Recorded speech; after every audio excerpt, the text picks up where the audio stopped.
faceoff. Shoots it, deflected. Right in. Pietrangelo save rebound. Stopped by Pietrangelo. I don't believe that save. Neither does Peter Stastny. He can't believe the save that Pietrangelo just made on him as Frankie sparkling on that maneuver there to stop and rob Peter Stastny. He should get 5 to 10 for that. Hello and welcome to episode 78 of Tendy Talk, presented by the Hockey Podcast Network and the BLPA Podcast Networks. I'm your host Joe, better known as Wash Up Goalie on social media. Feels good to be back from vacation. I hope you didn't miss me and the podcast too much last week as I was on a cruise to the Bahamas with my wife. Other than swimming with pigs on Grand Bahama Island, we just chilled on the balcony and did some shopping in Nassau. It was the perfect relaxation getaway that we needed. This week, I chat with Shea Spanier, a goalie who just finished his senior year playing ACHA hockey at Kent State, but will be playing for the, hope I say this right, Haifa Mariners in the Israeli Elite Hockey League this summer. So, without further ado, let's get to the conversation with Shea. Well, Shane, thanks for joining me on the podcast. It's good to connect with you. Yeah, it's great to be on. Thank you for reaching out and having me on. I really appreciate it. Yeah, no problem. Well, when I saw the piece in GGSU's Facebook group that you were going to play hockey in Israel, I was like, this is interesting. Yeah. So I was like, we got to talk about that one. So doing my homework, I saw you're originally from Chicago. What part of the city were you from? So that's kind of complicated. I moved around 8 times growing up because my dad does sports radio, but I was born in Highland Park, and then I left when I was like still a toddler, and I moved back when I was like in grade school for 2 years, and I lived in Northbrook. I played for my first ever hockey team was the Northbrook Blue Hawks. Okay. Yeah, way back. So that means it was probably house leagues. I thought Northbrook was the Flyers. Nah, I think it was I played. I think it wasn't even like house league yet. It was like might 3-on-3 house league. I was so young. Yeah. I wasn't even a goalie yet. Yeah. So what got you into hockey at that point, especially moving around? So we went back to Chicago when I was 6, and my mom had a really good family friend, and she told my mom that I need to learn how to ice skate so I can go to all the ice skating birthday parties, because supposedly there is a billion of those at my school region. And I never went to one skating party, but I learned how to figure skate for like a year. And I I don't know, I guess I enjoyed it because I was with my friends all the time, but I wanted to try hockey skates because this one girl I went to elementary school with kept beating me at every single like public skate when we would skate laps.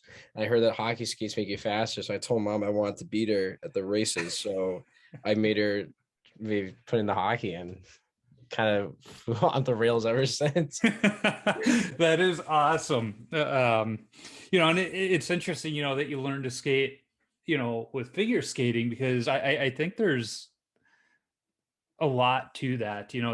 Figure skaters technically have better strides. They learn to skate properly. And I mean, for a long time, you saw figure skating coaches as skating coaches for, high level teams. So it probably helped you in the long run. Yeah, absolutely. I was a good skater when I was a player. I just had no offensive drive. I just wanted to, I don't know, just play back at defense. And I was one of the better skaters. I was a weird brag. I was a line leader in the first grade thing. I don't know. I guess I was a good skater enough to do that, but I always wanted to play hockey with some of the other kids. And then, I became a forward for, I guess, like a year or two before I became a goalie. So what drew you to the net? I don't know. The first time I ever saw a goalie, I just pointed at him. I was like, I just want to do that. Yeah. My parents were like, no, you can't. And this kind of started in Los Angeles when I was still playing player, because we moved to LA after Chicago, and I was getting lessons, and I would always tell my parents, I want to be a goalie. I want to be a goalie. I guess it originated more back in Chicago too. It got to the point where I took cardboard boxes and I hole punched holes on the side and tied string through the holes and around my legs. And then I went outside with my makeshift goalie pads, kicked over a recycling bin, gave my mom a tennis ball and a stick, and told her to shoot on me. But yeah, I was an interesting kid. But when we were in LA, I kept begging my mom over and over again, and she finally took me to the goalie coach at the local rink where I would get lessons from, and she let me borrow some kids. They let me borrow some kids' gear that was like 4 years older than me, and I tried it on. And yeah, it was everything was too big. And then my mom was like, "If you really want to do it, you can play." And I was jumping up and down. So yeah, That's awesome. And yeah, I remember, I was learning to skate, thinking I'd be a forward, and that first tryout at St. Jude over at SIA, and they're like, who wants to try goalie? And my arm went up, and they brought me the gloves out, and it was no turning back from there.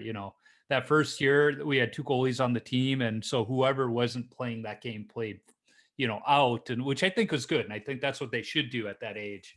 But as soon as I got the option to just play goalie, I was like, that's all I want to do. Stop making me play out, and it wasn't that I was a bad forward. I scored one goal my entire playing career, but I had a ton of assists, that's how I was too.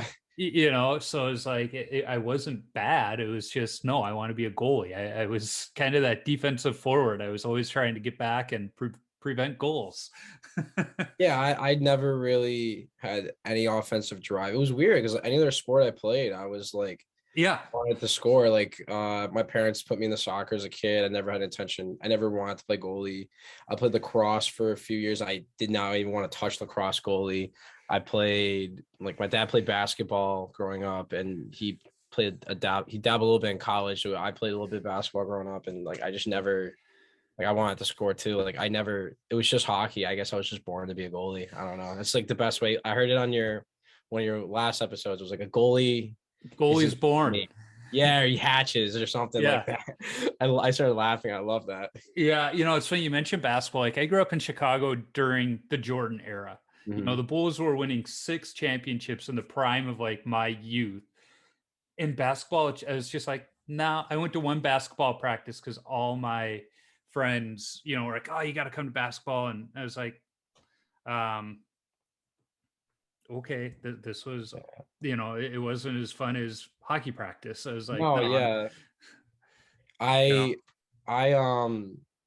when I was growing up, like I played a couple other sports. It was all the same kids that played on the baseball team or the same kids that were on the basketball team. It was up in Northbrook, and it's like a smaller town, so like we all played with each other. And as soon as I got into hockey, and I think I told my parents, like they asked me, "You want to play baseball? Like, you're pretty good." And I was like, "No." I quit like every sport, and I focused on that. I think when I lived in LA, I dabbled a little bit with swimming, and then as soon as I started interfering with hockey, like 9-year-old Shea was like, "I'm committing 100% to it." My parents like did not push me at all. They were just kind of like, "You sure?" And I was like, "Yeah, it's taking time away from hockey." And I was like, "They're like, okay, guess you're not swimming anymore." It's funny, when I was real little, I played youth soccer, and as my dad said, at that age, everybody was just kicking each other in the shins. But like that never really got to me. But I loved baseball, so I started playing little league, and I loved it. And of course, I was a catcher. I was drawn to the equipment, had to be a catcher, and it was great because even today in youth baseball, they have the fair play rules where you got to make sure everybody plays the same amount in games. Well, we only had 2 catchers on the team, and the other one was a really good pitcher. So if I wasn't in the field, I had to catch. So I played almost every single inning just because of that. And, one of the kids is like, that isn't fair. And the coach is like, well, do you want to catch? And he's like, no. He's like, okay, well then he has to play. Like it is what it is. Yeah. And I liked baseball, but to your point, then I started skating. It's like, well, I want to play summer hockey, and so baseball will take away from summer hockey. So I guess baseball is going by the wayside. I still played, sandlot ball with my buddies and everything, but it was like, nope, it takes away from hockey. Played 1 year of football. I was too small for football. My dad. I was never allowed to. I'm sorry. I was never allowed. I tried to. So like, again, moving around all over the place. I spent 2 years in Texas, and I tried to sign up for the football team, and my parents put the kibosh on that pretty quick. And they ended up putting me in off-campus PE so I could leave school early. So I wasn't even eligible to play football regardless. And they were like, do you want to get up at 6 in the morning? Or do you want to get up at 5:15 in the morning to do a 6 a.m. practice? And I was like, because in Texas, you can't practice during the day. It's too hot. Yeah. And I was like, yeah, no, I would rather do the 9 p.m. practices at night. Yeah. Dallas. My dad jokes I was so small that my jersey number was number 1, but everybody thought I was number 11 because you could see both sides of the jersey. And again, it wasn't that I was bad. Didn't have hands, so I had to play on the defensive side of the ball. I was a defensive back, and the coach said, he's like, follow the ball. So I did that. So I was always in on the play, but I was too little to bring guys down. And I eventually hit my growth spurt right around freshman year of high school and started to put weight on, but I was probably like 4'9", 87 pounds if I was lucky. Yeah, I feel that I was a late bloomer too. I think I hit 5 foot when I was 14. So, yeah, it was ridiculous. So you're moving around. It had to be hard to find hockey in some of these different areas. So you mentioned LA and Texas. I know Dallas had a bit of a decent hockey scene, not a huge one. I mean, even hockey in Chicago when I was growing up, I mean, it was niche, but it was all over the place. Didn't matter where you lived in the city, you were close to hockey. But Dallas was still growing at that point. It had to be hard, some of these stops, to find decent hockey. I would say the hardest part was like just finding a team that would be competitive. So in LA, there's Junior Kings, and I played Junior Kings, and that was a lot of fun. And then before I moved to Texas, I lived in Phoenix for a year, and we played, and that was a fun year because I was on Junior Coyotes, and for Pee Wees we went to Silver Stick. We actually traveled to Texas for the pre-qualifier, which was kind of like a foreshadowing, but we played like 40, 50 games my first year at Pee Wees. Like we traveled a lot. I missed like a decent amount of school. And then my first year in Texas, I played AA, and we played about 35 games. And then my first year AAA was my second year in Texas, and I missed about 30 something days of school. And I was really sick of missing school, and my parents were really big on like doing well in school and getting a good education. I was, for the better part of middle school, I was like a straight A student. Maybe I'll get a B in math or something like that. But I was really interested in like the prep school route. So I think that was kind of like the hardest thing, was transitioning to prep school, because I couldn't just I was in honors classes, but I wasn't I couldn't do what I did in public school and private school. It was just so much of a harder atmosphere, going from, maybe an hour of homework a night, 2 hours of homework, to immediately like 5. And that was like the toughest transition when I went to school in New York and in Vermont as well. Well, I mean, like I went to Catholic school in high school. I went to Catholic school my whole life, and people are like, "Ooh, that's bougie." It's like, well, no, when you grew up in the city of Chicago, like you almost have to, But that was the expectation in high school. Is like you're having 3-4 hours of homework at night. And now I look at my kids; they're, I got a freshman and an 8th grader, and they never have homework. I was like, "Are you guys sure?" Like I checked. Thank God my parents couldn't check my grades like I can check my kids' grades. So I'm checking them. I was like, you're turning everything in. Your grades are good, but God, like, where's the homework? I feel like they're missing out on, an essential part of growing up, of having those nights where it's like, can't have any fun. All I've got is homework until I go to bed. And, it's I mean, not fair. I don't miss that. Sorry. I don't miss that at all. The homework. That's why I'm excited to graduate too. I'm kind of done with school. I thought about 5th year, but I was like, I'm done with school. You're finishing up college right now. I mean, you got to only have a few weeks left. So 3. So I mean, any expectations your professors have at that point have to be unrealistic. It's funny. My Jewish studies teacher, I'm taking Jewish studies right now. She signed 2 projects and a paper all due within the next 2 weeks. And I think those things are due on the same day. And I was like, come on. I'm the only, there's 5 kids in the class. Yeah. I am the only senior. Going into my senior year, I was smart. And it's like, I know come second semester, I'm not going to want to do anything. Yeah. So I front loaded my first semester schedule, where I had classes every day, most of the day. So Second semester, I only had 2 classes, and they were Tuesday, Thursday classes, and I was done by noon both days. So, That is smart. Yeah. yeah, I it want was wise. I wanted to feel like a real college student again because I didn't get a junior year because of COVID. So Yeah, I kind of made my schedule a little more busy. I have classes Monday through Thursday, 2 classes a day. I mean, it's not like demanding. I mean, taking Jewish studies and social media marketing on Tuesdays. Like, yeah. I've had one quiz and it was open note in social media marketing. Everyone's an A in the class. Like, it's Well, not the most demanding class. and I'm guessing for you, taking Jewish studies, it was like me if I took a religion class in college. At that point, you're brought up in the faith. It's like, Yeah. what are you telling me I don't already know?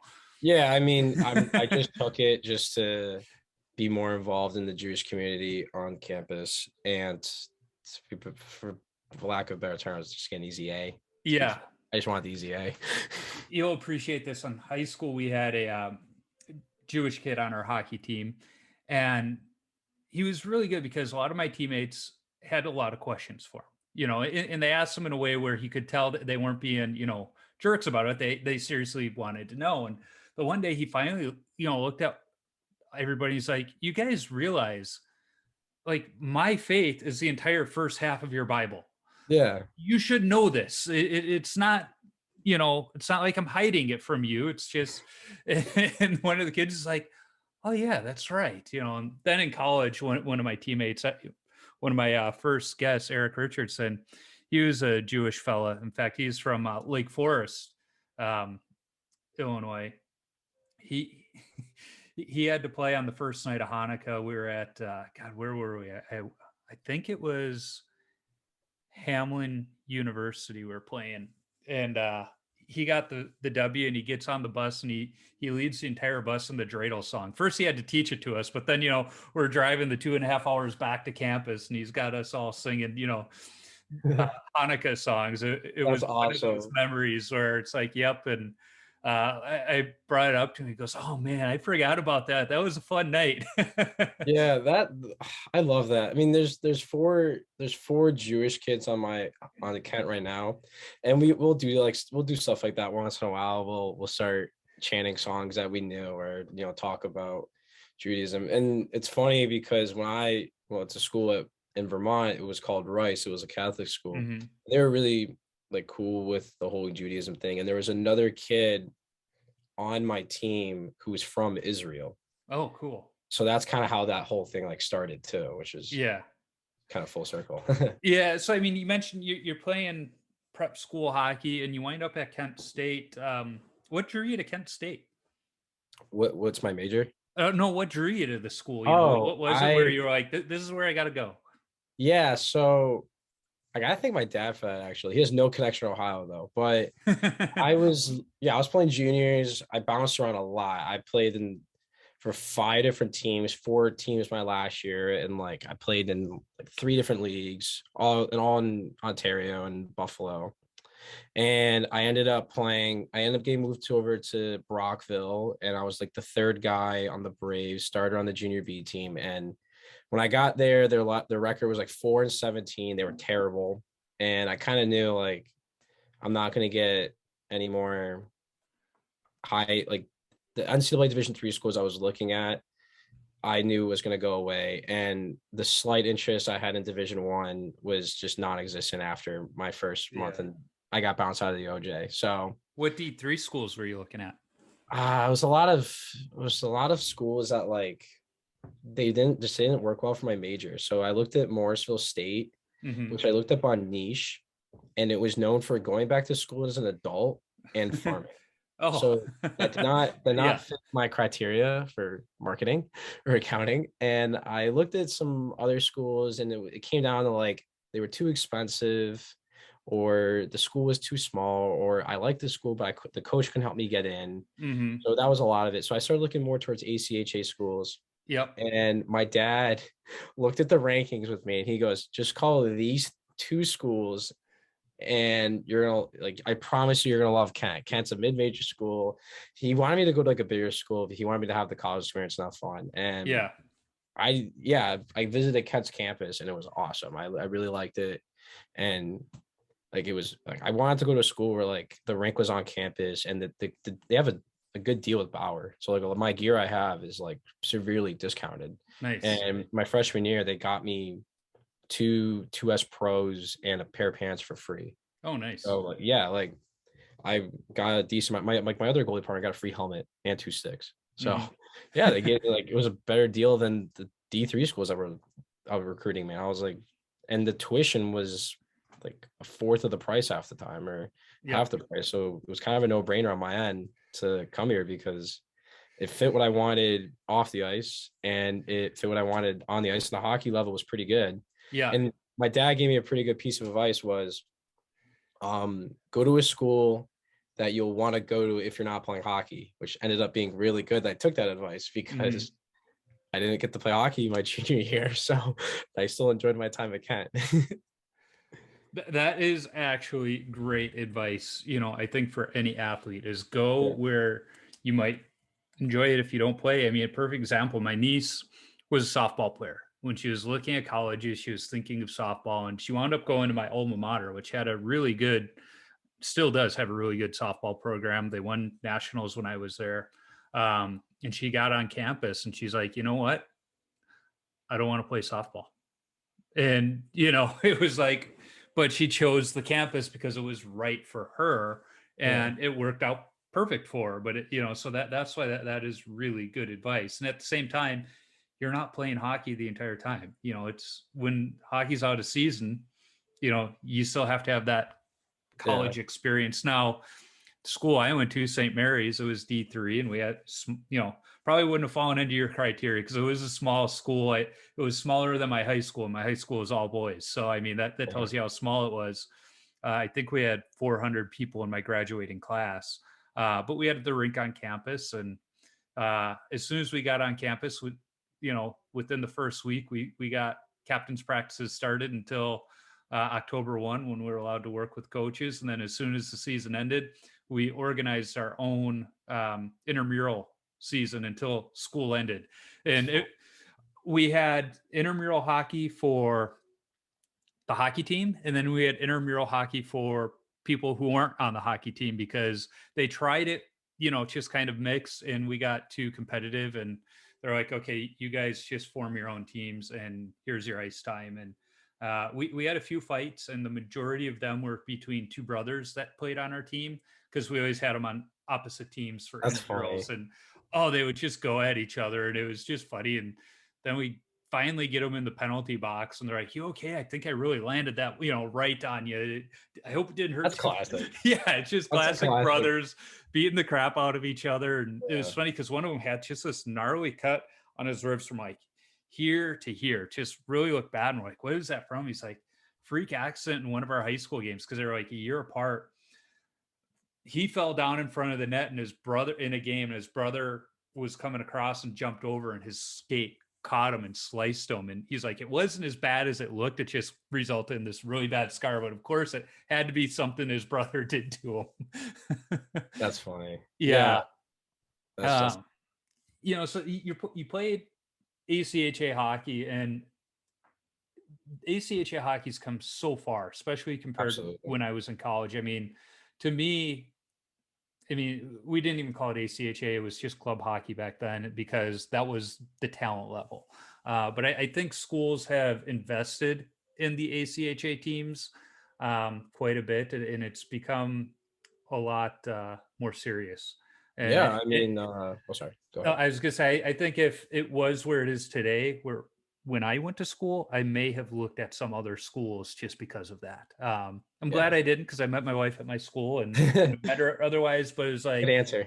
Yeah, you know, so it's, as John Butchergrass says, you know, ACHA hockey is college hockey. And I think it's gotten to that point, you know, when I played, we tried getting our coach, and I was playing JV for 4 years. So we tried getting our coach to round out our schedule with some ACHA teams. He's like, fellas, like we played some junior B teams. He's like, you know how those games are.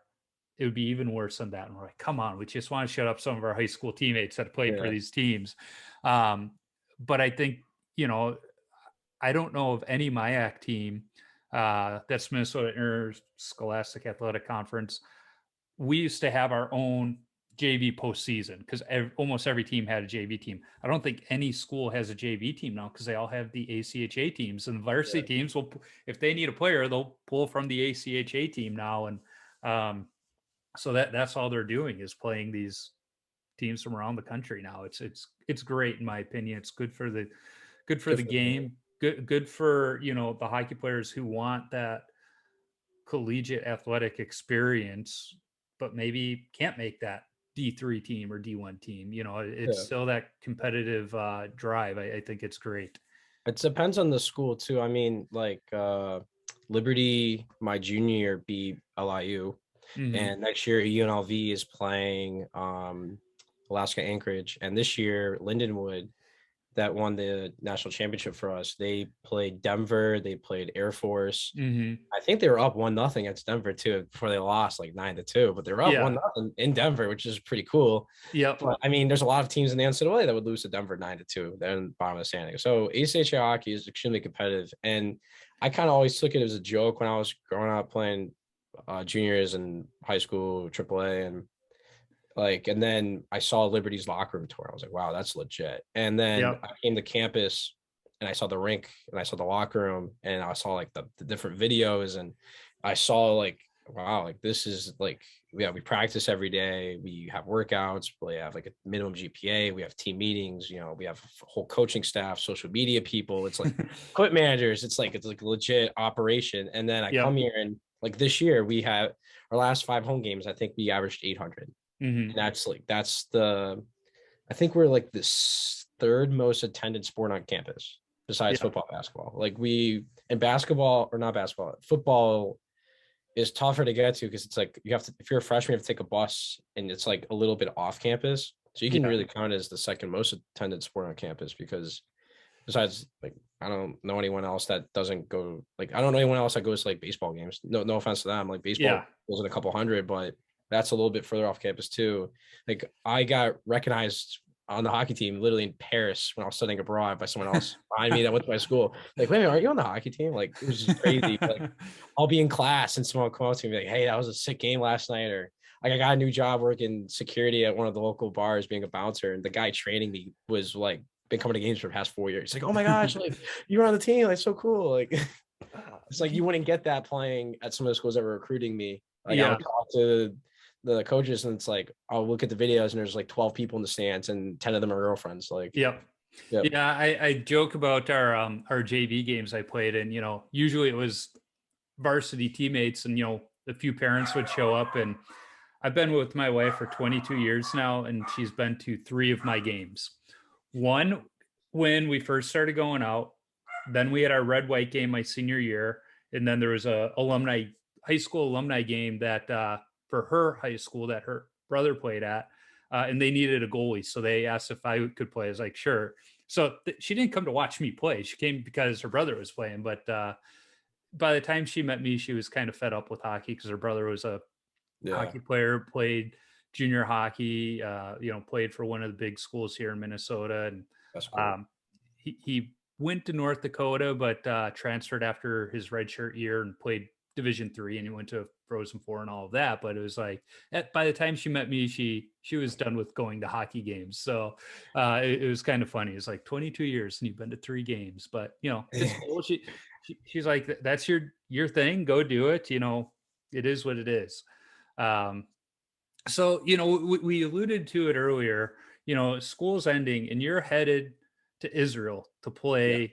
I think they consider it semi-pro hockey. How the heck did you learn about hockey in Israel to begin with? Yeah, I did not expect Israel to have hockey first off, and it really playing there really, like, you learn about a lot of other countries that do have hockey, and it really surprises you. But it kind of started back at Rice, where I met Roy, and we became buddies because the person he was building with was family friends with my parents. His name is Jeff Schulman. He's the athletic director at UVM now. And I made a joke to him, kind of like, hey, like, what if I try to play for Israel? Like, just mess around. He goes, do it. I was like, okay. But, I really never thought of anything about never thought about that like for a while. And I would see stuff about them playing against like North Korea and like Mexico, and I would think that's so cool. And I think right before COVID, I sent an email out to the Israel hockey like email, just trying to like see how I can do it. And they never got back to me because the person just started their job, and then it kind of just fell through the cracks. Yeah. And because I wanted to represent USA in the Maccabi games, and I was a little too late for that. And like, I didn't go to the tryout. And plus they had 2 goalies already. And I think I was like 19. Both the goalies on the team were Division I goalies. So, but I think during COVID, what was it? Sorry. I think towards the end of my sophomore season, I met another kid from Israel as well. His name was Shea. And I only met him because our game was delayed by like 4 hours. And I was sitting in the lobby just like trying to figure out if we're like just going home. And he walked into the lobby wearing like a Louis Vuitton belt. And I just started ripping him in the lobby. And we ended up becoming really good friends. And like, I was sitting around during COVID, just not doing anything. I sent him a DM, just like, hey, like, if I wanted to play hockey in Israel this year, like, could I do it? And the next day he set me up on an email chain with the president of Israel Hockey. They explained what Aliyah is, which is like a law that any Jewish can just go back to Israel and go back and forth and just get a citizenship. So that took 6 months, and I met some amazing people along the way. And yeah, and they started that IEHL right in the beginning of that process of me getting my citizenship last summer. And at the first year, like, it didn't really interest me. I just wanted to get my eligibility for the national team. And now like the guy who basically runs the senior club I played for, he was basically like, yeah, you're going to play with us in the IEHL. We made the team. So yeah, that's how I got into it. Yeah. And then I brought my teammate with me, Nathaniel. He's Jewish. And I was like, hey, do you want to play with me? And at first he was like, no. And I was like, in my head, I was like, I'll give you a week for your, like, I even told him this out loud too. I was like, I'll give you a week for you to come back and change your mind. Really, the next day he's like, okay, I changed my mind. And then the equipment manager on our team is also Jewish. And he was like, do you guys need an equipment manager? And I was like, yeah, why don't you come with us? So now he's come with us too. So it's us 3. Well, in the season, it's a summer league. So it's not like you're over there for a long period of time. It's like a 6-week season, if that, right? Yeah, it's 5 weeks, and we're getting it's great. Like, a lot of the imports coming over play like professionally in Europe or North America. Like, this one, I forgot his last name. His name's Ethan. He played for Kunlun Red Star. He's on the Chinese Olympic team. He's coming over. It's perfect for him. It's only 5 weeks. It's not super demanding. And where we're staying, it's like in the heart of Tel Aviv. It's like on one of the biggest streets there, and I can really explore. Last time I was there, I was 14. Now I'm 24. So like, now I can actually go out and have fun. So I'm really excited to, just be with like some of my buddies and get to play hockey 2, 3, 4 times a week. And we get to explore Tel Aviv, and I stay in shape. So it was like, why wouldn't I do this? So the first question I have to play in the IEHL, do you have to be Jewish to play in the league? Obviously for the national program, yeah, but to play in that league, is it just they're trying to find players to round out rosters, or how does that work? Yeah, so anyone who just wants to go to Israel can play in the league. You don't have to be Jewish. Technically, you don't even have to be Jewish to be on the national team. You just have to be a citizen of Israel. So like, what's cool about hockey in Israel, it brings together people of all religions, cultures, backgrounds. So like, my senior club is in northern Israel, and I think the youth teams, they have a couple of like Arab children that play with us too. Oh, so it's cool. like, yeah, it's everyone from different backgrounds. But if you want to play in the IEHL, all you got to do is like send a DM on Instagram or email them and send your elite prospects. Like, it's not. And have 5 weeks off in the summertime. Yeah, exactly. That's what it was. I like some of the guys on my team, like I would talk to them, and one went to Concordia, and that's a Catholic university. And he's like, yeah, I'm not Jewish, but I studied abroad in Israel when I was like going on my freshman year of college, and I thought it was sick. So I want to go back. And he's like, this is a way for me to stay competitive playing hockey, because I'm not playing anymore. So he graduated, and he plays in Israel and stays in shape. So, but then there's also like the guys who, like, his name's Phil. I can't really pronounce his last name, but he plays in France, and his girlfriend is Jewish. So this is kind of like their vacation. So he gets to stay in shape. Yeah. I was looking, I was like, I only get 4 weeks of vacation time, but it's like that'd be fun. But I don't think they're looking for 41-year-old beer league goalies. Maybe an ebook situation. Yeah, exactly. But it's a short season, but like you said, it's a lot of games in 5 weeks. So when you break it down, you're on the ice Yeah. quite a bit. Um, it's semi-pro. So is it one of those where they just kind of set you up, make sure you have a place to live and you're comfortable, or is it, do they compensate you? Do you have to, kind of find a job to make ends meet while you're over there? What's that looking like? Yeah, so it focuses more on like the experience of Israel. So like they can help arrange you to find a place to live, and they can Mhm. give you, like, say one of the sponsors is like a real estate agency, so they can't like fully pay for everything. But, Mhm. like a lot of stuff that is getting covered, like like equipment and stuff like that. Like I think we're getting gloves, helmets, shells, socks, pants, or not pants, shells, jerseys, and it's all like kind of included when you like want to Yeah. go over there. Yeah. So I'm not exactly sure about the financials of the league. I just kind of didn't ask. I know you have to. There was like a fee I had to pay to just to cover some stuff, but the goal Yeah. of the league is to like start paying guys within like 5 years. I know that Yeah. they wanted to make it like a legit like summer like pro league. Yeah. It sounds amazing. I'm sitting here going, man, if that was around when I was finishing school, I would have tried to take advantage of that before I had kids. Yeah, it's like the first year I saw it, and it wasn't like anything. It didn't interest me the first year. They played it at this rink in a town called Holland, and it's like a 3-on-3, 4-on-4 rink. It was not a regulation size rink. Hmm. Now they have it in this brand new arena called the One Ice Arena. It's about 45 minutes north of Tel Aviv. They were telling me they got 20 interns working for the league. They Oh, wow. got 3 different camera angles. They want to mic up guys during the game. Yeah, what is it? There's 5-on-5 Olympic sheet. The rink's super nice. Doesn't have a scoreboard. It has like videotrons on each side Oh, where different nice. animations pop up, and there's like a bar restaurant in the arena. They're broadcasting the games on YouTube, but they're also stuff in the works with doing local broadcasting on like a specific channel on. Hmm. There's a network called 5 Plus Sports, so that might be on a paid channel, but I think that's more of like a future thing. But they want to make it to where, like what the Australian league is now. That's like the Hmm. goal for the league is basically, hey, do you want to play hockey? Yeah, perfect. We'll pay for everything. Just get over here. Yeah. No, And that's awesome. yeah, It has me again going, yeah, I get 4 weeks.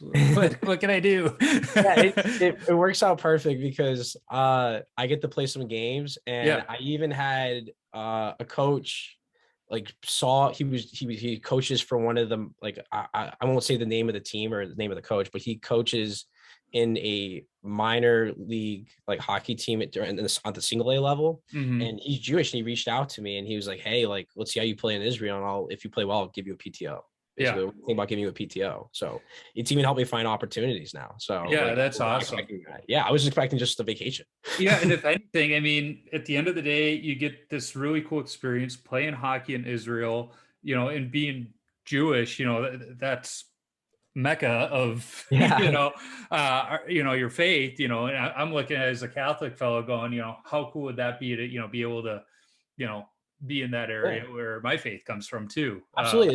It's the center of Arabs, Jews, Yeah, Christians. There's it's the Armenians center that of live there. religion.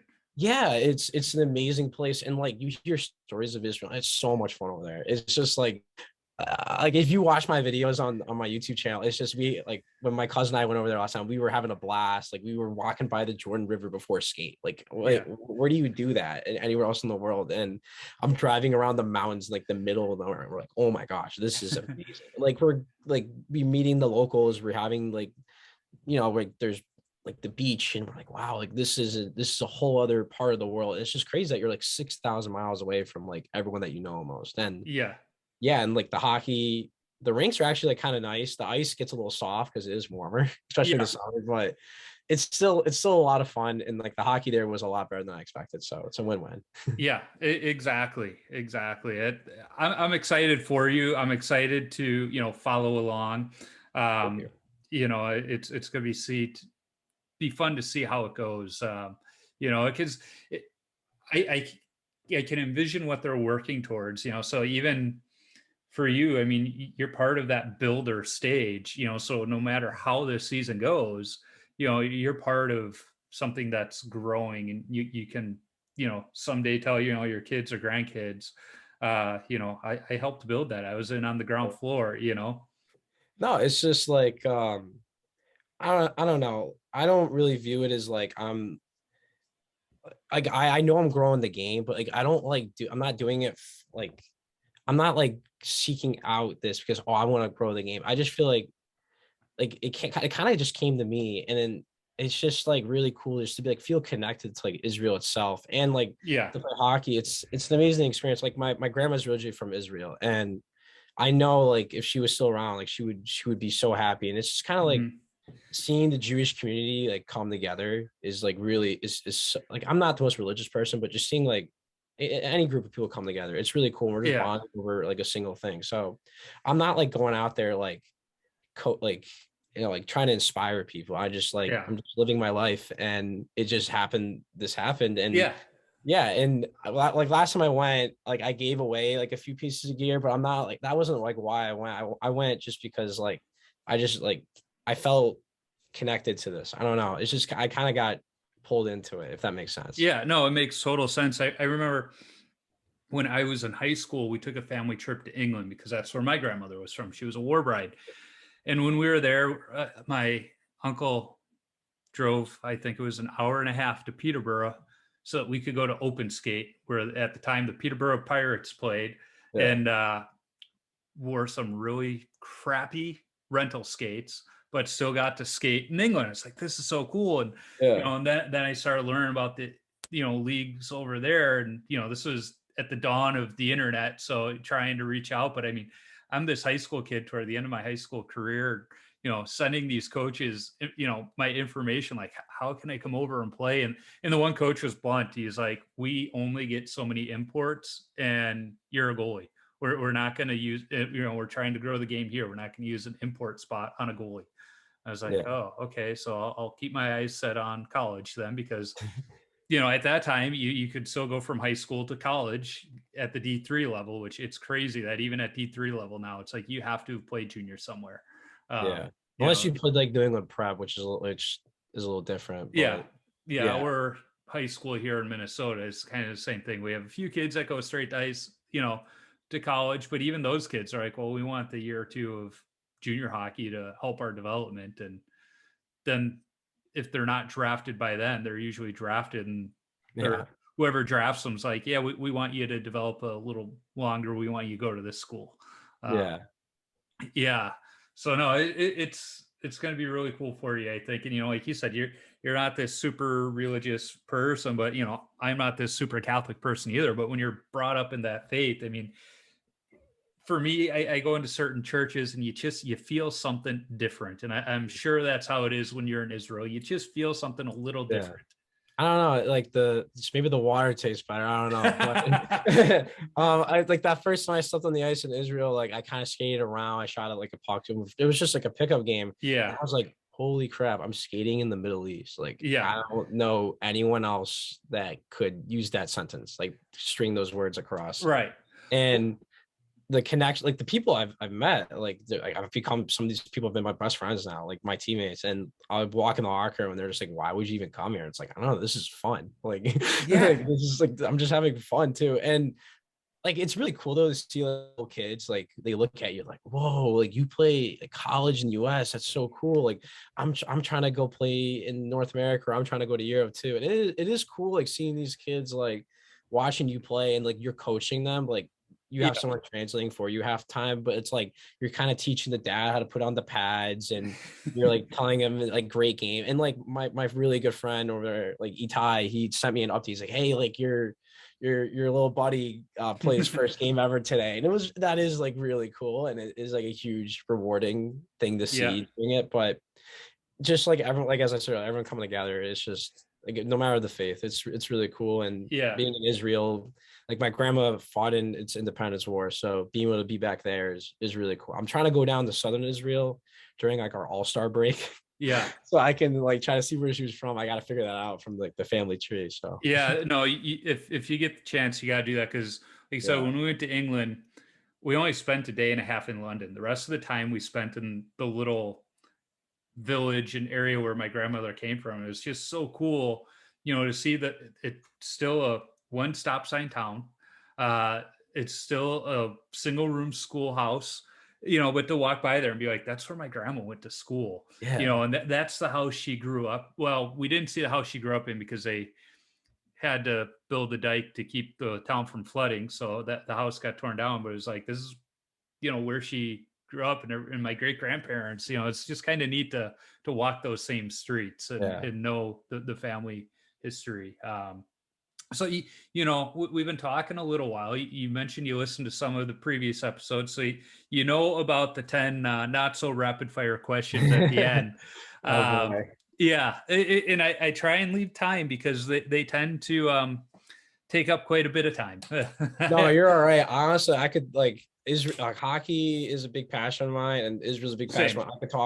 I could talk for like an hour about it. So I'm all good. And I would probably keep talking if my kids didn't have so many activities tonight. It's crazy. It's one of these nights where, because I'm in Minnesota and like I said, we're in third winter and today it's not snowing and it's a little warm. So the baseball coach is like, we're going to get a practice in today. I was like, okay. And my kids are both on the fishing team. So they have that afterwards. I'm like, oh my God. Yeah. So the first question, what's the craziest moment from your playing days?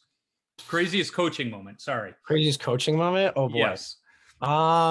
It was during juniors. I'm not gonna say what team it was. And I was living in a billet house with 6 other people, and they tried to charge us for the laundry. Like they put like the laundromat like style washing machine in the house. We had to put 2 loonies in.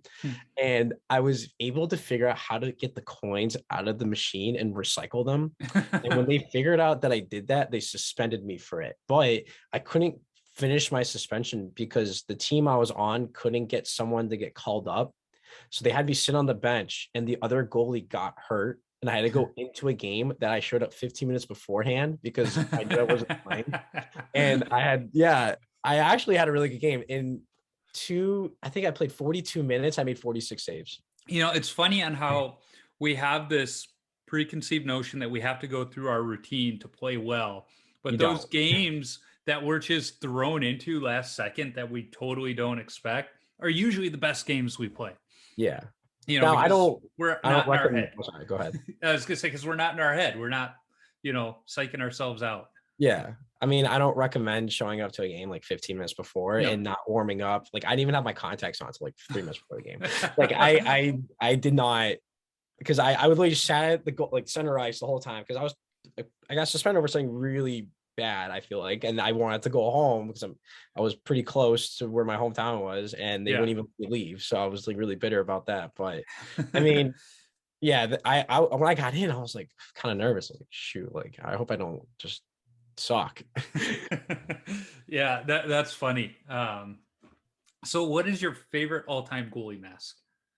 Ryan Miller's Buffalo Sabres mask.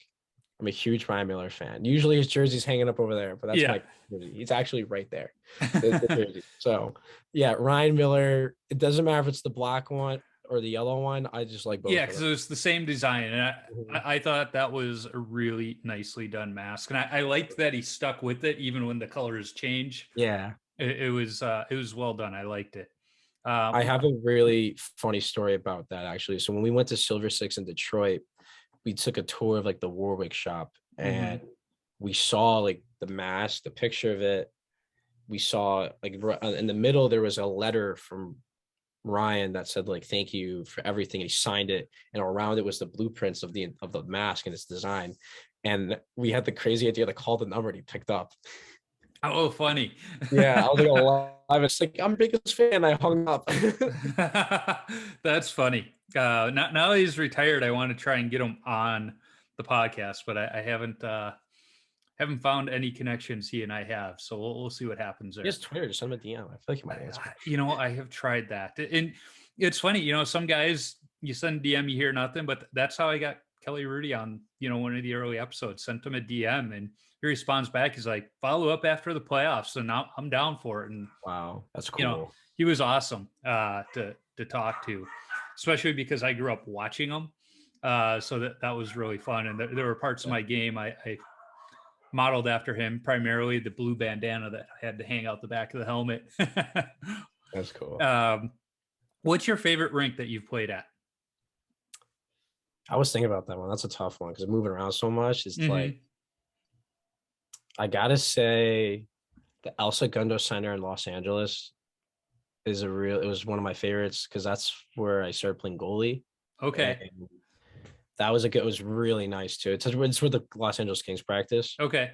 So anytime you see a clip of Justin Bieber playing, it's usually there too. Yeah. I would say that's one of my favorites. So they'll let anybody on the ice there. Yeah, I guess so. I like that rink a lot. I also really like I forgot the name of it. It's in Fort Erie, Ontario. It's where the Fort Erie Meteors play, Junior B rink. I think that's a really cool rink. I remember skating there a few times when I was playing in the Goge, and when my grandma's house in Fort Erie, so I would skate there when I was younger too. And I remember skating there a lot, and that was one of my favorite rinks. And one more, I guess I'll say either the One Ice Arena in Israel or the Metula or the Canada Center up in Metula, Israel. Those two rinks are really cool to me. Awesome. It's funny because almost every single time I ask that question, the answer is not an obvious rink. It's usually got some kind of sentimental value to it. Like you said, it's where you first started playing goalie. Yeah. And that's been true for pretty much everybody I've talked to. So what's your favorite stick that you've ever used? Actually, this is kind of an easy one. I had to think about it for a minute though, but I would say the 2S Pro, the Bauer one, and I would have to say like the OG like Vapor stick that was like out in like 2011. Yeah, like the Bauer Vapor 30. I had it when I played in Dallas. I had a white and green stick with like the white Simmons pads with a green hack of a helmet. I had the cleanest style, and the stick topped it off perfect. And it was like a composite stick that wouldn't break. And same thing with the 2S Pro. The 2S wouldn't break. I've used it for like a year and it won't break. Yeah, I've heard a lot of good stuff about the Bauer composite sticks. Yeah, they're expensive, but they don't break. Yeah, so sorry, go ahead. I was gonna say I haven't gone composite yet, but I'm always eyeing those Bauers. The only thing, I mean, they're expensive, but it's like I used to use the foam core sticks a lot. Yep. And I would break like 7 or 8 sticks in a season, but then I switch over to the Bauers and they're more expensive, but you don't break as many. So it's kind of like you're saving money, but I wouldn't probably have gotten them if the school didn't help me out because I probably wouldn't be able to afford the upfront cost.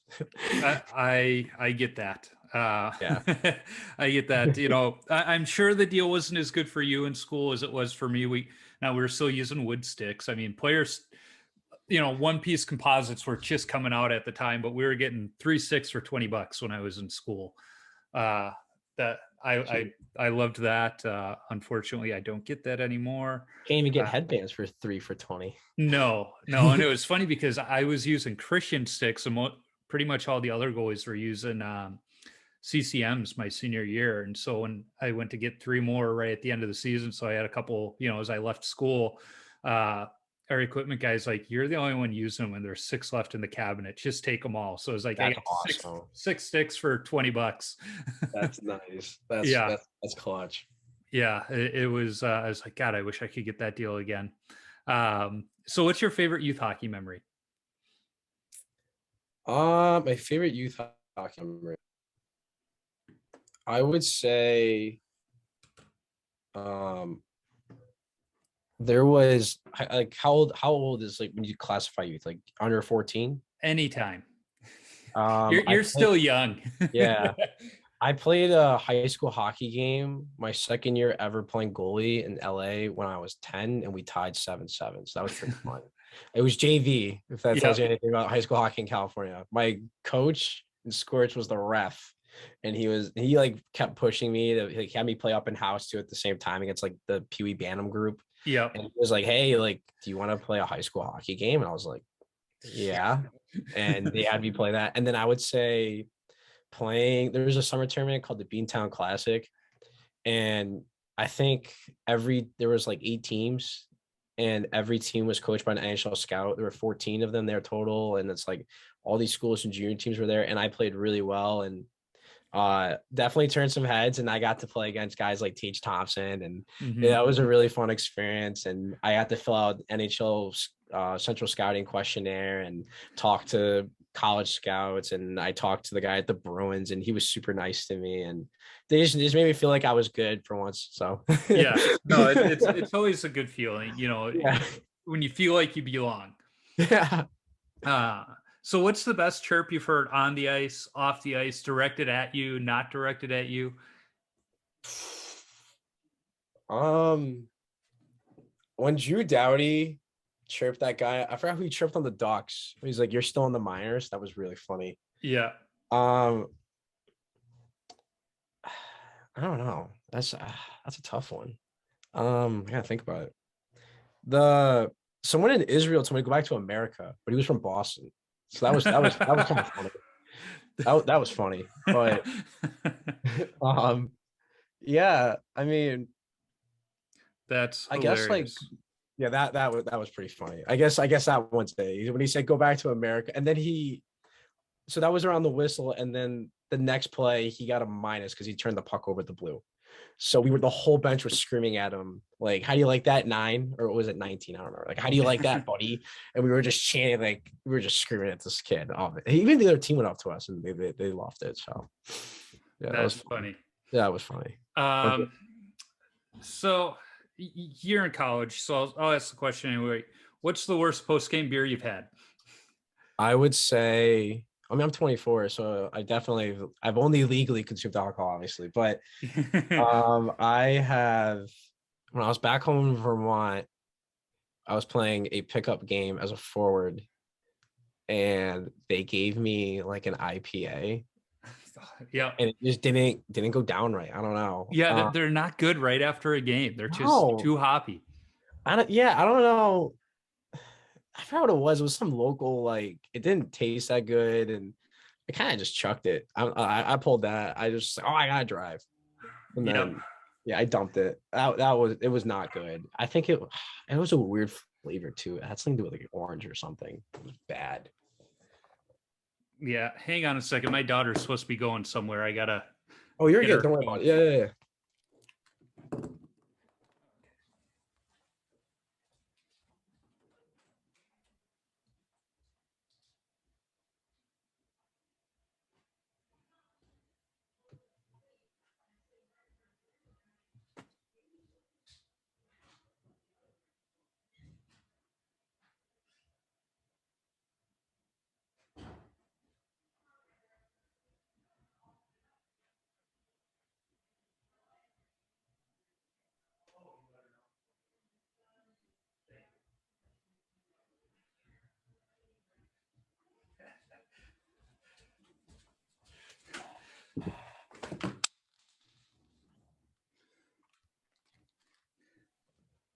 Sorry about that. One of those fun nights with the kids going to multiple places, and you're fine. I appreciate you squeezing me in. So yeah, no, like you said, I had this scheduled beforehand, and we had a last-minute baseball practice scheduled today, and then my kids are both on the fishing team. My daughter's on the student advisory board for it, so they have a board meeting beforehand, so they got to meet earlier. So I'm like, oh Lord, found that out yesterday. Oh yeah. But yeah, so one of the other parents whose kid's going, it's like, can you swing by and pick my daughter up? They're like, absolutely. So yeah, it's one of those where we're all helping each other out today. So the next question, when you tape your stick, do you go heel to toe or toe to heel? Heel to toe. Heel to toe. Yeah. I'm normal. I'm a normal goalie. Yeah. Well, is there such thing as a normal goalie? But maybe full rights aren't the normal ones, but yeah. Yeah. We talk about normal goalies. My coach, freshman, sophomore year of high school, he was going to school to get his doctorate in psychology, and he lived right by us. So this was, back in the day when coaches could pick you up and take you to practices and people not think twice about it. So he brought me to most practices, and he joked that he considered writing his senior thesis on me and everything that was wrong with me. I was like, ooh, that hurts. That burn. Yeah. Yeah. In fact, at one of the postseason banquets. He goes, one of my worst nightmares is to be trapped in a room with just Joe because he won't shut up. I was like, wow.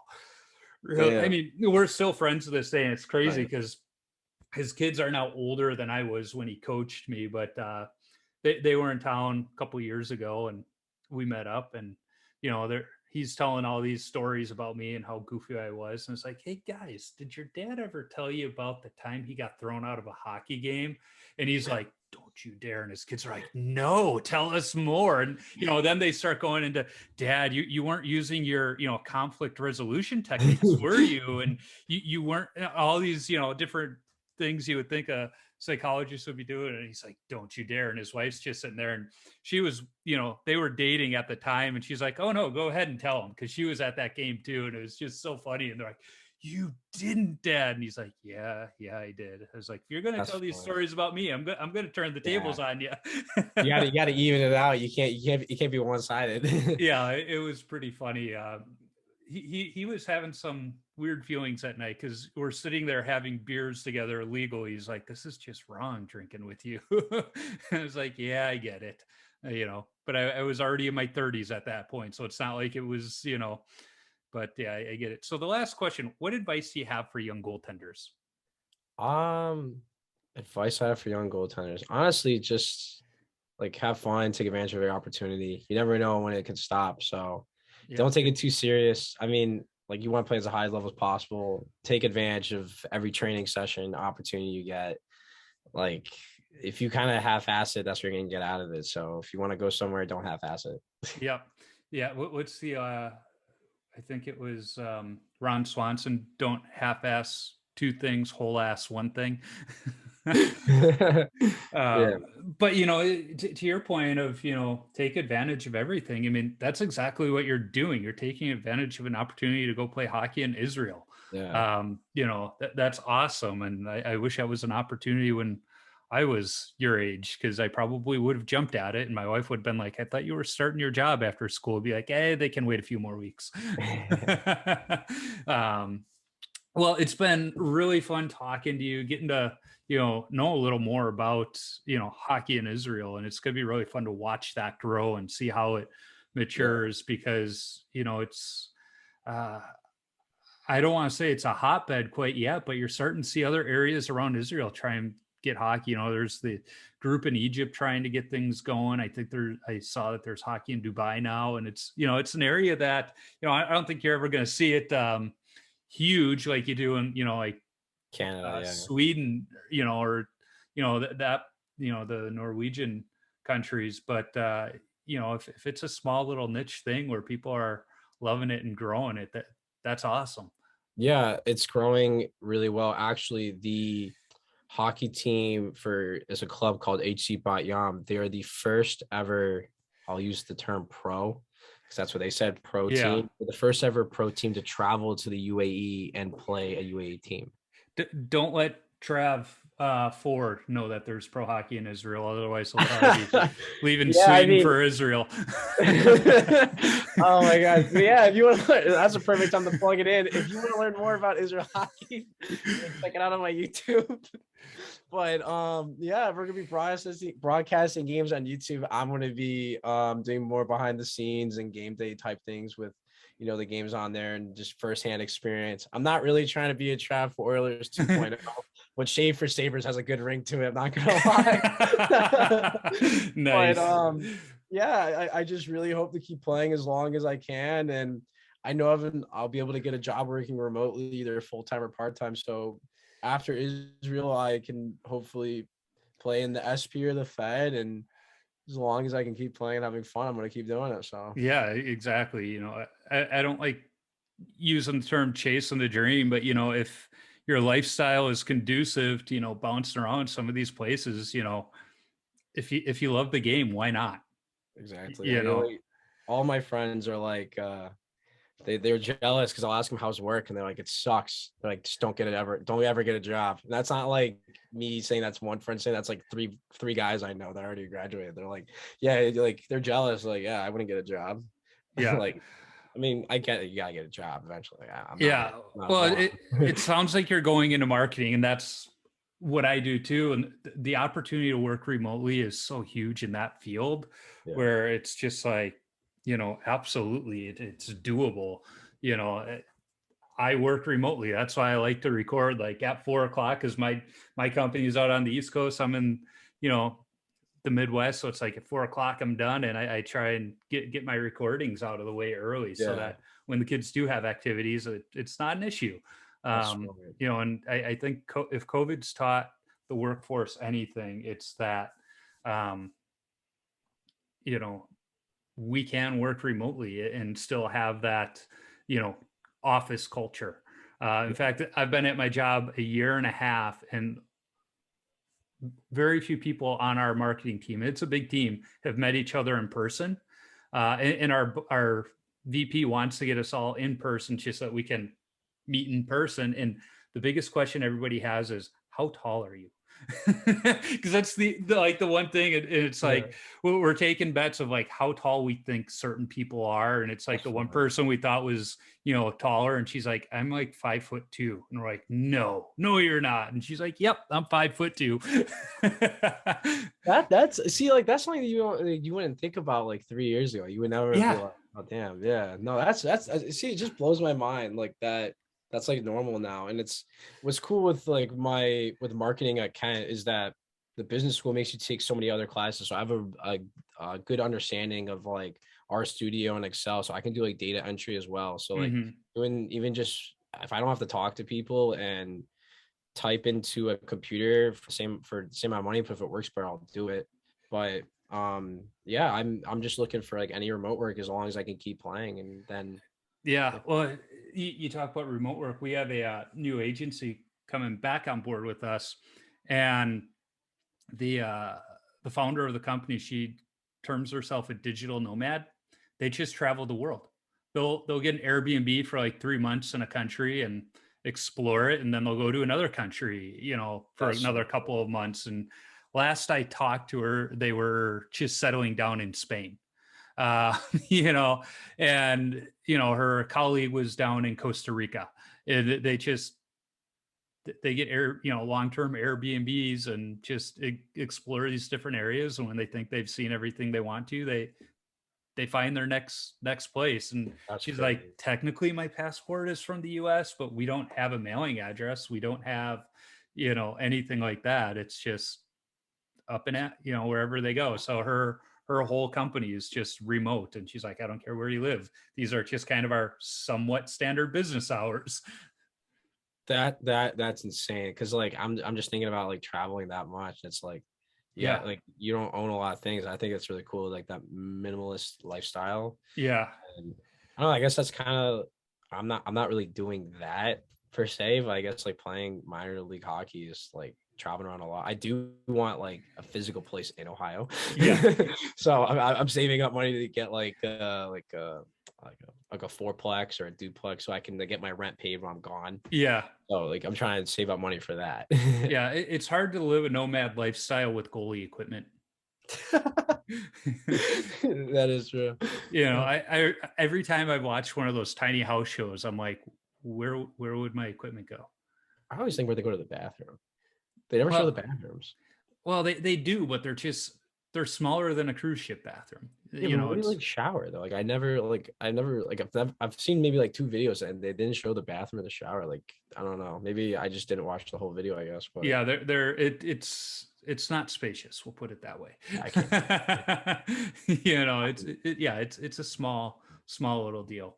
Well, Shea, I thank you for your time. It's been fun talking to you. I'm sure we're going to keep in touch. As I Yeah, tell absolutely. everybody, if you're in the Minnesota area, give me a call. We'll grab a beer together and keep talking Absolutely. hockey. And if I'm in the Ohio area, which does happen because I have family in Columbus, Cool. I'll let you know, and we'll Yeah. grab beers there if you're not in Israel. Yeah, absolutely. I appreciate and thanks for having me on. I know like you can have anyone you want on. Like Yeah. so appreciate you picking me and reaching out to me and I can help promote hockey in Israel and my journey. It means a lot. So Yeah. thanks for letting me ramble for an hour. My whole idea of the podcast is to have goalies of all ages and skill levels, as long as you got a good story. Like that's the thing. We all have our story, Yeah. and to me, the only common denominator of everybody is we're all goalies.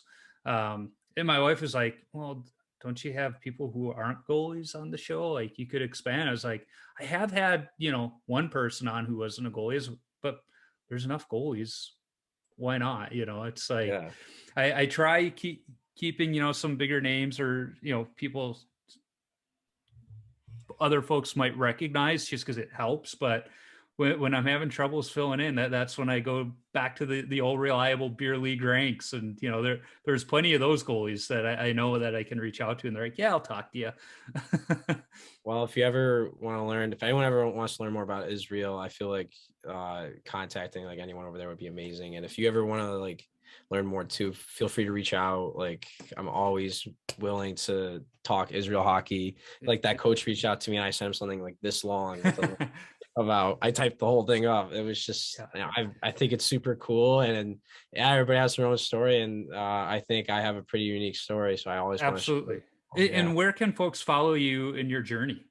Yeah, you can follow me on Instagram. All of my usernames are exactly the same, Spanier30. So you can follow me on Instagram, Twitter, TikTok, and then my YouTube is just Shea Spanier. I'm still getting my channel up. I think I have about 4 videos up right now. I got a video dropping tomorrow, so I don't know when this recording comes out. But it'll probably be out by then. Yeah. All right, so yeah, I will have a video drop at 9:30. So if anyone wants to see my preparations and meet Nathaniel Schwartz, the guy going with me, yeah, and see my schedule, how I bounce with working 9 p.m. to 3 a.m. So now you mentioned the number at the end of your usernames, and it reminded me, I skipped a question. What's your favorite number to wear and why? I'm pretty sure I know the answer, but I'll let you answer it. Yeah, it's number 30 because of Ryan Miller, but there's actually a little thing to it. So my dad playing basketball was always 0-0, and my mom was a really good athlete as well. And she played softball, she played soccer, she swam, she did a bunch of, but in basketball I think too. She was number 3, and everything had a 3. So it's kind of like that 3 and 0. It works. I like that. So, but this summer I decided to wear number 98. Over in Israel. Why 98? I wanted something with like a 0 and a 3 like put together, but I didn't want to be number 30 because Euro goalies always have weird numbers, and Israel's close-ish to Europe, so I thought I would change it up. Yeah. So 9 is 3 times bigger than 3, and that's 2 3s right there. And an 8 is basically 2 mini zeros stacked on top of each other. Well, there you go.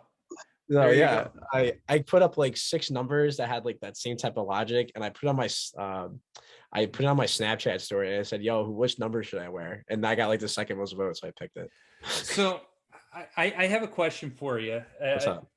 You mentioned your dad played basketball, and you're Jewish, and I'm asking this question in all seriousness.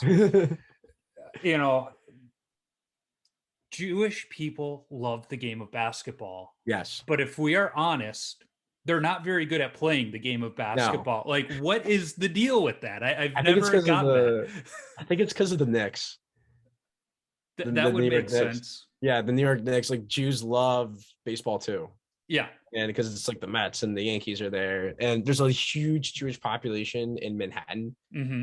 So that's why. But the Israeli basketball league is actually like really good too. Amari Stoudemire played in it. E. Robinson played in it.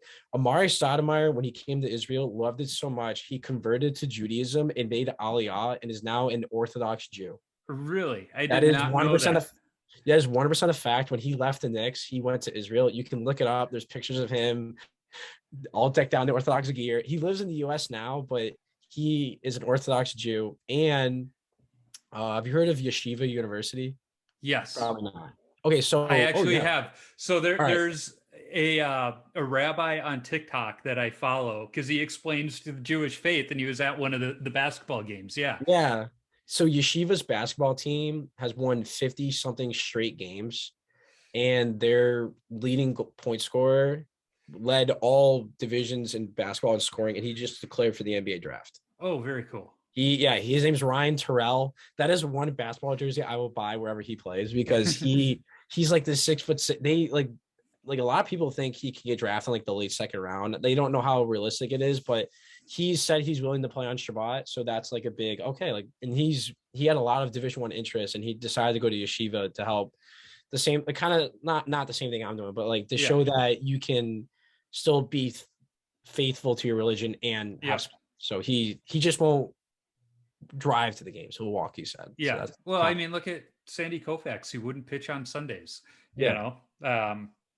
It's funny on how many people just don't understand it. It's like, well, understand his faith and you'll get it. It's just what he wants to do. It's his life. It's his personal choice. I don't judge anyone for that. And no one has judged me for anything. Yeah. Because I remember I came late to a game my freshman year because there was that shooting at the Pittsburgh synagogue, and I came late because I went to go pray before the game. I was scratched anyway, so I didn't care. But I came like, I think late, and nobody, like, they're like, yeah, do what you want to do. It's fine. It's always funny in high school. We always wound up playing public school teams on Ash Wednesday. So here's all of these Catholic kids showing up to the rink with our ashes on our forehead, and they're like, why are you guys all dirty? We're like, because we had to go to mass at school, and they're like, oh, okay. But yeah, it's always interesting.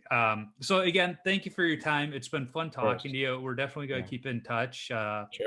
So yeah, thank you. Yeah, anytime. And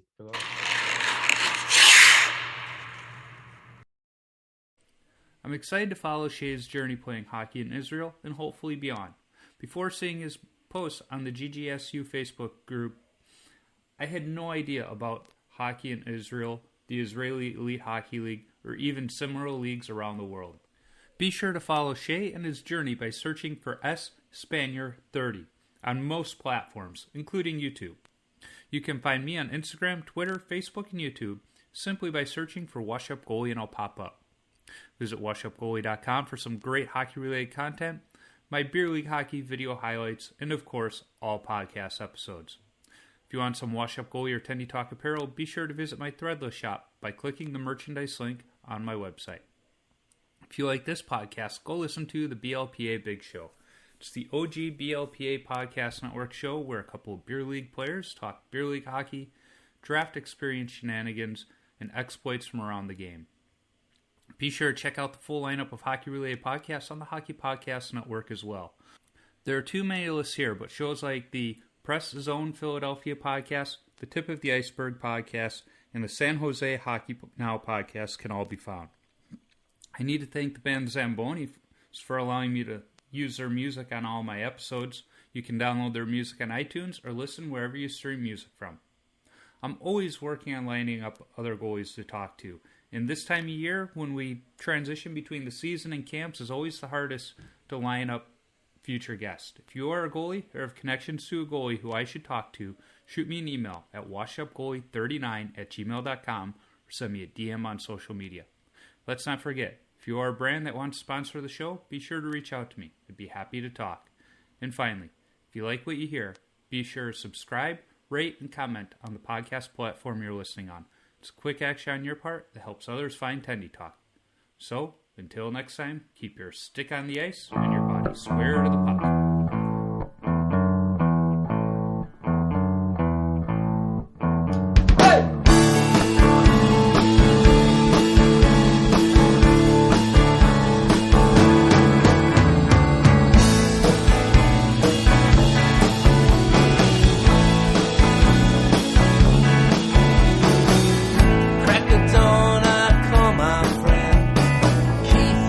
Checked out Ketchell's Pond.